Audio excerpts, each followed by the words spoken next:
Yashika Surya channel. இன்றைக்கி நம்ம என்ன பார்க்க போகிறோம்னா வாழைக்காய் பொரியல் தான் பார்க்க போகிறோம். அதுக்கு என்னென்ன தேவைன்னு பார்க்கலாமா? வெங்காயம் ஒரு சின்ன சைஸ் பெரிய வெங்காயம், ஒரு பச்சை மிளகாய், கருவேப்பிலை, இடித்த பூண்டு, தேங்காய், தாளிக்கிறதுக்கு கடுகு, கடலைப்பருப்பு. இது வாழைக்காய். இப்போ நம்ம என்ன பண்ணணும், இந்த வாழைக்காயை அப்படியே ஒரு 3/4 வேக்காடுக்கு வேக வைக்கணும்.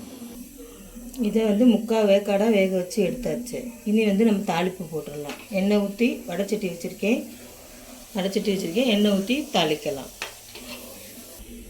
இப்போ இந்த கடலைப்பருப்பையும் கலந்தப்பருப்பையும் போட்டுக்கலாம். இது நல்லா வெடிக்கட்டும்.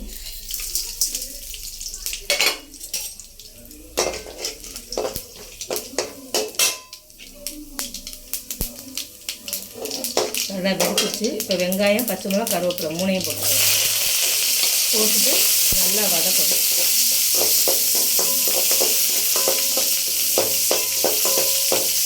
சும்மா கண்ணாடி பதத்துக்கு வந்தால் போதும். இப்போ இந்த ஏற்கனவே உப்பு போட்டு வேக வச்சுருக்கேன் நான் இந்த வாழைக்காயில், அதனால் உப்பு போட தேவையில்லை. இந்த வாழைக்காயை இதில் கொட்டிக்கலாம்.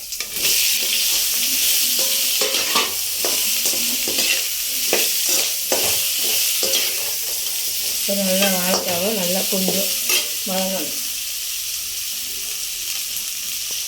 இந்த வாழைக்காயை நல்லா வதங்கணும். நல்லா சுருள வதக்கணும். இந்த ஸ்டேஜில் இந்த பூண்டையும் தட்டி ரெண்டு தட்டின பூண்டையும் இந்த தேங்காயும் போடணும். பூண்டு பச்சை வடை போகிற வரைக்கும் அதை நல்லா வதக்கணும்.